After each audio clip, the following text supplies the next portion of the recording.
The Mesoamerican ball game is particularly important for understanding the cultures of Middle America.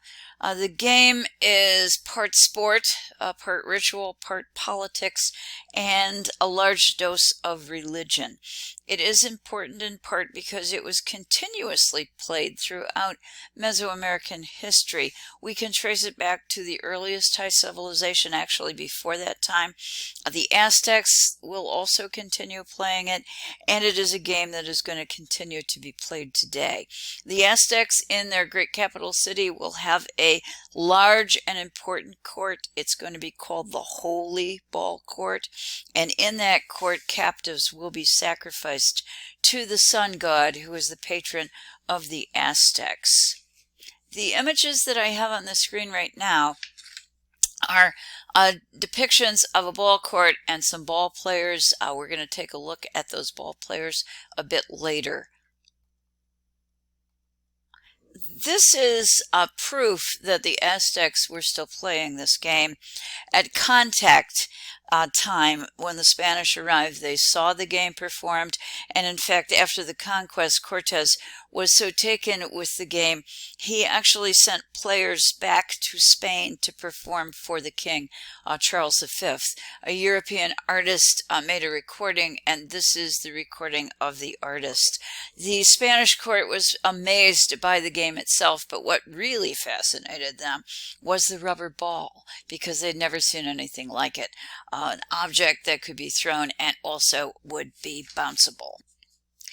There was a school to train players that the Aztecs ran, and those folks who were very, very gifted at being ball players could end up being pretty rich and famous. I think the best parallel that I can give you would be to the gladiators in the ancient Roman times, where they also had a chance to earn fame and fortune, but in that case in the arena. The Aztecs also are famous, and we have a lot of records for it, for loving this game as a sport, during which time they wagered heavily. Sometimes, in fact, so seriously that they actually put their children up as collateral, allowing the children, should they lose the bet, to be taken into slavery. The origins of the ball game can be traced back to the earliest high civilization and probably before that. It comes from a region in the southern lowlands, right around here on the map, particularly for the Olmec in this region. This is the region where we know that rubber trees were found, and rubber could be gathered and used and turned into balls. In fact, the oldest rubber balls that we found so far come from roughly around 1700 BCE. These were found as offerings. We also have figurines that survive of ball players, and a little bit later in time, a very, very simple court was found in this region as well.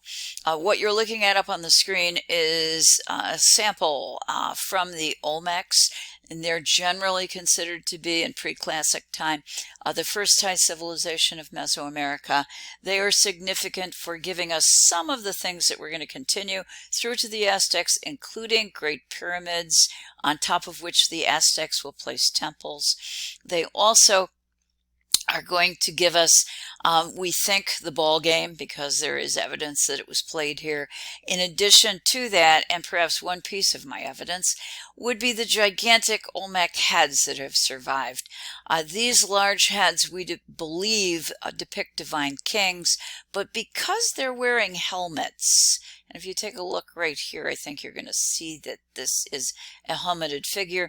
We also suspect that the divine kings of the Olmecs were in fact ball players, and that the game was played from the very start, not just by professionals, but also by rulers, perhaps in contests that would help to establish or maintain their control as rulers.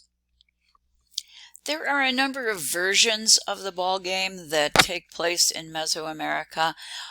Probably the ones most familiar to us are games that were played in stone courts toward the end of Mesoamerican history, and those were played probably using the hip shot that we're looking at in the top image. The bottom slide, however, is from the time of the Aztecs, and if you look carefully, you'll see that the players are actually holding sticks. So we think that there is a variation on the forms in which the game took place. The balls that were used equally appear in imagery to be large and to be small, basically changing in size.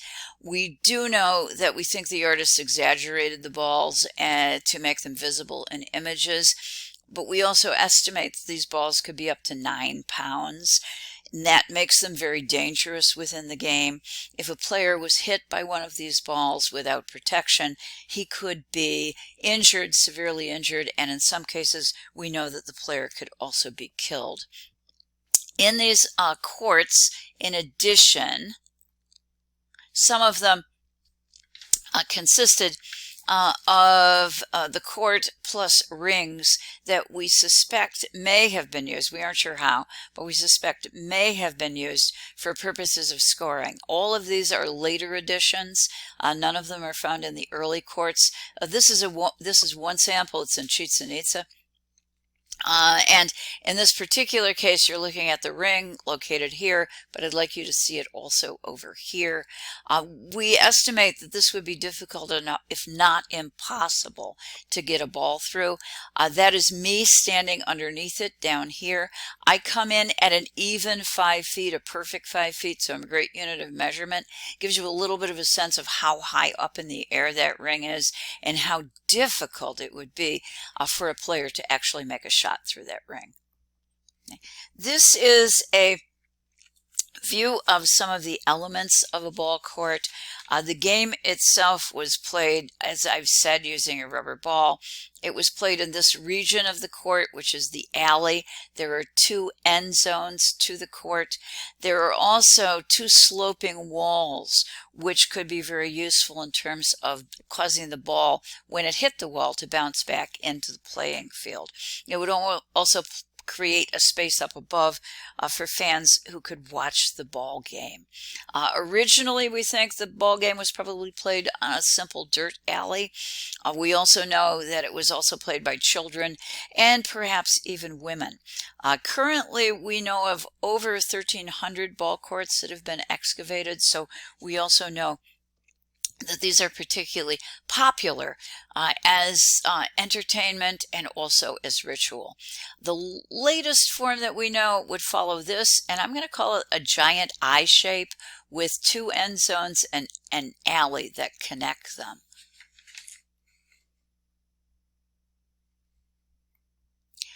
This is a view of Tikal, one of the great Mayan centers.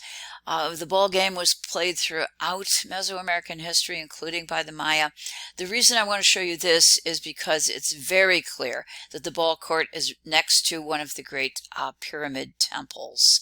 And it was located, in fact, at the heart of the sacred precinct in Tikal, which suggests the ritual nature of the ball game. There was special gear that was associated with the ball game. Because the ball itself was dangerous, the players engaged in the game only once they were wearing padding, and you can see that up here wrapped around the central area of our players. The padding, we think, would help to propel the ball as well as protect the player. In addition to this padding, they did use knee pads, and I think you could see it right down here. This is a classic example of the hip shot position that ancient players engaged in. The figure over here is also in the hip shot pose and is also heavily padded around his waist. In addition to that padding and knee padding, our players also, we believe, had palmas. Palmas, and this is a stone replica located right here. Palmas would have been protective gear that went across the torso, upper chest of the player. The originals, which would have been made out of perhaps fiber, perhaps wood, some kind of protective material that has long since decayed. None of these have survived. The same is going to be true for the yolks, and the yolks are kind of U-shaped. We do get the name from the harness that we would put on a farm animal. This is something that went around the waist of the player, and again, the originals have not survived. They were made out of precious materials, but we do have stone replicas that we think were used in rituals associated with the ball game. My best guess is that they would have been displayed before the game started, and that would also apply to the very elaborate headdresses. If you look up here, you're going to see all of these ball players have enormous and unwieldy headdresses that they could not possibly have played the game in. So I'm guessing that there was a ritual that took place ahead of time. They would, however, have played the game also using a helmet. Okay. Two more examples of the ball game. The one at the top is a Mayan image, and it is the hip shot. And the one at the bottom is a modern player who has been a part of a team revitalizing the ancient Mesoamerican sport. The purposes and meaning of the ball game are probably most important for us. The interpretations did change over time and space in Mesoamerica. We do know that for the Aztecs, it was probably a representation that alluded to the contest between the sun and the moon, which also would have been between light and darkness, and therefore between life and death. The sun, which was the patron deity of the Aztecs, was incredibly important, and by referencing the sun would mean that the game for the Aztecs was also political. In contrast to the Maya, the ball game probably represented the story of the hero twins, those two players who went to the underworld and defeated the lords of death in the ball game, and who experienced their own resurrection or rebirth. This is in the classic Popol Vuh, which is the oldest complete Maya creation story that we have. It links the game to life, to the earth, and to rebirth. Interestingly, it's also a story about twins, and twins, which are often found in origin stories and myths, they are associated with ideas of duality. For everyone, however, the game links ideas of life and death taking place in a cleft between the earths. I'd like you to take a look at my ball court down here, where it plunges from the side sloping walls down to the alley. This becomes a kind of portal to the underworld. The ball moving back and forth may reference the sun, and sacrifices that take place here may result in giving a cosmic order by providing sustenance to the world, to the sun, and to the earth, and ensuring fertility and renewal in the world. The blood of the sacrifices then help to sustain the earth, which is needed for fertility and abundance. Just to return to my mantra, out of death comes new life, and that can characterize many of the ideas in the New World, particularly in Mesoamerica. Okay, this is another image. It comes from the period of the Aztecs, and it shows us a ball court, that eye-shaped ball court with two players and balls. But I'd like you to see that it's divided into 4 quadrants or quarters, suggesting the parts of the world, the 4 parts of the world, and that there is an axis smack dab in the center, which almost certainly is the axis mundi. It runs from our world to the underworld, and it depicts an earth goddess in a birthing position. What this suggests is that the sacrifice of a losing player may help to feed Mother Earth and allow for regeneration.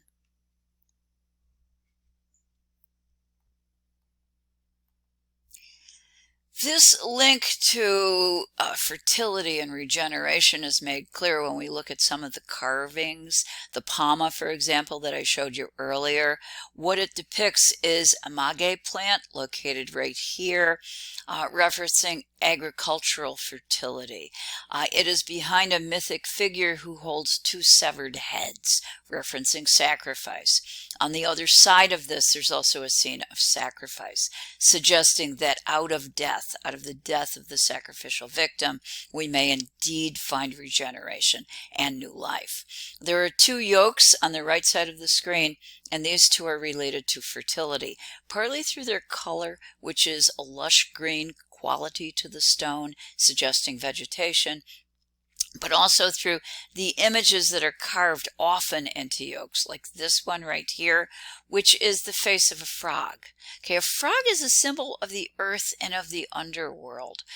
Frogs also are amazing creatures that display metamorphosis, which can indeed suggest renewal, continuation, and rebirth. Okay.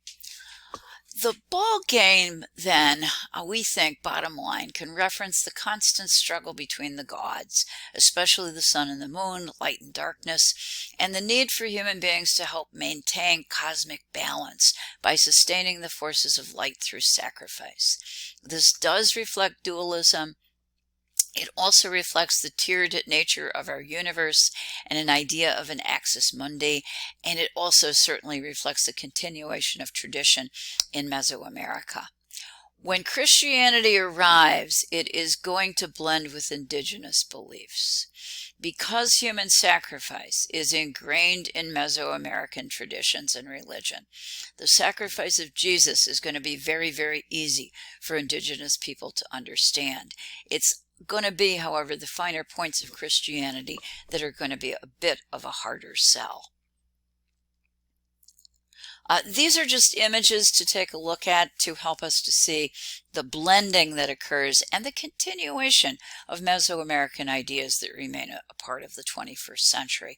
All of the crosses that you're looking at are original Christian crosses that were put in the atriums, kind of the open places near Christian centers or Christian churches.